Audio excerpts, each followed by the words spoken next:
j'espère que toutes et tous vous allez bien. Alors aujourd'hui, on va parler feng shui de l'habitat et 3 erreurs à éviter. Alors ça peut être à éviter dans votre appartement, dans votre maison, mais aussi dans votre commerce, dans votre local professionnel.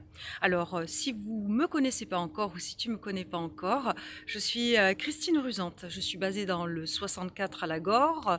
J'aide les personnes à se sentir bien dans leur lieu de vie. Ça peut être le local professionnel, à retrouver leur vitalité, une clarté d'esprit, un sommeil de meilleure qualité quand on se sent enfermé. Vous savez, c'est comme si on était dans le brouillard avec une lanterne et on ne sait pas où on va. Grande fatigue physique.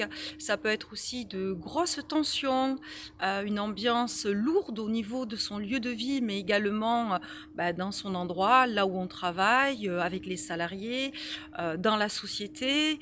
Voilà, puisque donc, comme outil et pour solutionner, pour rendre tout ça léger, fluide, qu'on se sente bien. J'utilise donc notamment plusieurs outils, l'accompagnement, libération émotionnelle et énergétique avec le feng shui humain, qui va permettre notamment de nettoyer toutes les croyances, tout ce qu'on a acquis dans notre enfance par le biais de l'éducation, tout ce que nous ont transmis, ce qu'on appelle les lignées, paternelles, maternelles, le transgénérationnel. Et bonne nouvelle, tout ce qu'on nettoie, tout ce qu'on évacue, comme limitation, eh bien, nos enfants, eux, ne l'auront pas. Donc ça, c'est super, il fallait le préciser.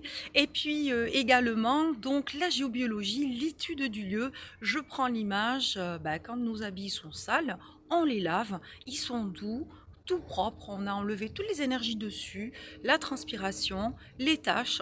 Une maison, c'est pareil. On va étudier tous les phénomènes géobiologiques du sous-sol, mais il y a aussi la pollution électromagnétique. Il y a plein de phénomènes, hein. On trouve souvent des puits, en tout cas moi j'en trouve dans les maisons.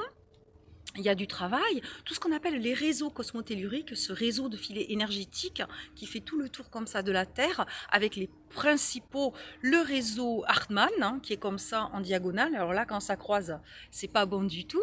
Et également le réseau Curie. Et quand on enlève ces deux principaux et qu'on les neutralise, on enlève le reste.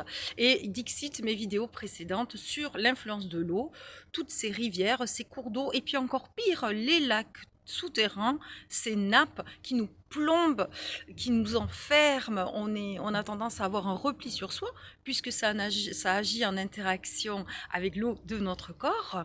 Et également donc toute la partie énergétique invisible de tout ce qu'a vécu le terrain, les guerres, les épidémies, tous les traumas, tout ce qu'ont pu vivre les habitants. Si vous arrivez dans une maison qui a été déjà habitée en négatif, hein, une empreinte négative, c'est l'inverse de la joie, du bonheur, vous vous en doutez, des lieux où il y a eu beaucoup de maladies, il y a eu beaucoup de déprimes, de violences physiques, hein, on arrive même jusqu'à des suicides malheureusement. Avant, on décédait aussi beaucoup dans les maisons.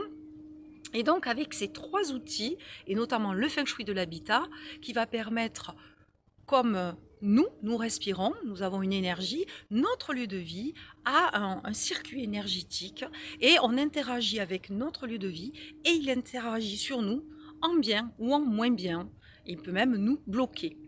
Et donc, ce travail de géobiologie va permettre de faire respirer le lieu, il va être lavé, tout nettoyé, voilà, hein, il va respirer, il sera tout propre.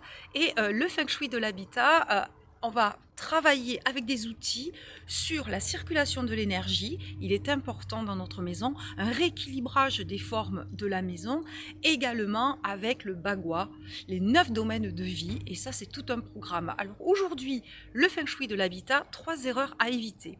La première erreur à éviter, alors je vous rassure, moi il y a quelques années, je l'ai faite également. Je suis un peu en descente. Donc laquelle?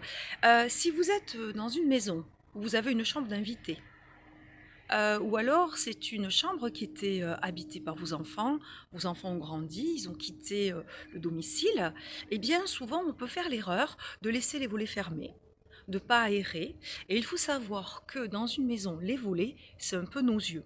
Donc il est primordial de continuer à ouvrir, à faire rentrer la lumière et bien sûr à aérer. C'est bon pour l'humidité, mais c'est bon aussi pour l'énergie. Donc une erreur à éviter, celle-ci, qui est très commune.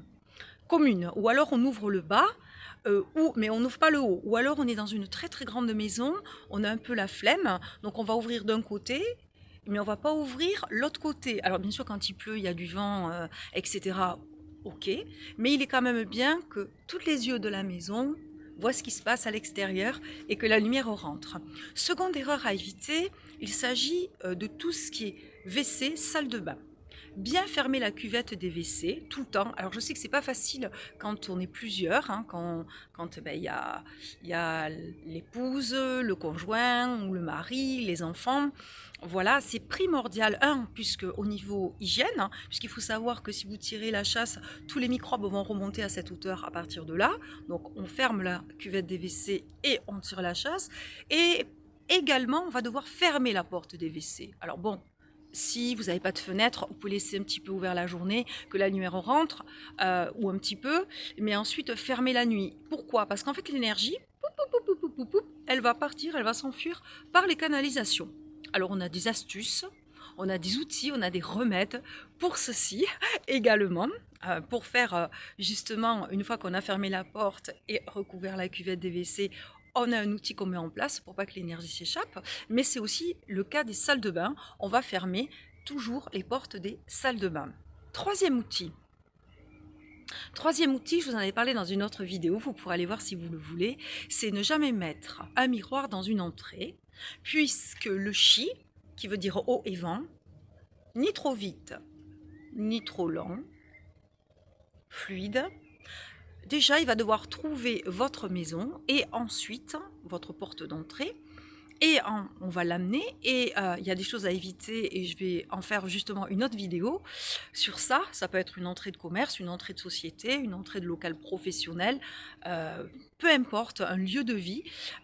Donc ne jamais mettre un miroir face à l'entrée parce que l'énergie, elle va arriver, elle va se voir et hop là, demi-tour, elle repart. Ça fait comme un boomerang. Voilà, donc déjà tout faux. Ensuite, les miroirs dans les chambres. Donc dans une autre vidéo, je vous avais fait part qu'avant, on ouvrait des armoires. Les anciens faisaient ça. Ils avaient mis les miroirs à l'intérieur. Pourquoi? Il y a des raisons. Il y a de multiples raisons énergétiques. Et c'est très très mauvais d'avoir un miroir face au lit. Alors si vous avez des miroirs dans vos chambres, bon, certains les enlèvent, vous pouvez les customiser, mais aussi il est bien de mettre un joli petit rideau avec une tringle et le soir, ben, vous mettez votre voilage ou votre rideau. Voilà, c'était la petite vidéo du jeudi. Et pour régler ces problématiques, vous pouvez me contacter. J'offre toujours un rendez-vous, une séance, un diagnostic offert. Ça peut même être le diagnostic de votre maison. Hein. Quelles sont les influences qui dérangent en géobiologie et en énergie? Et vous faire le bilan. C'est quoi la santé de votre maison? À combien vibre votre maison? Voilà, je vous dis à très vite. Merci pour les petits pouces, merci pour les partages, merci pour les gentils commentaires et puis merci pour ceux qui s'abonnent et puis bienvenue donc bien sûr aux nouveaux abonnés et merci encore merci à tous ceux qui me suivent. Je vous dis à très vite. Bye bye. Prenez soin de vous. Au revoir.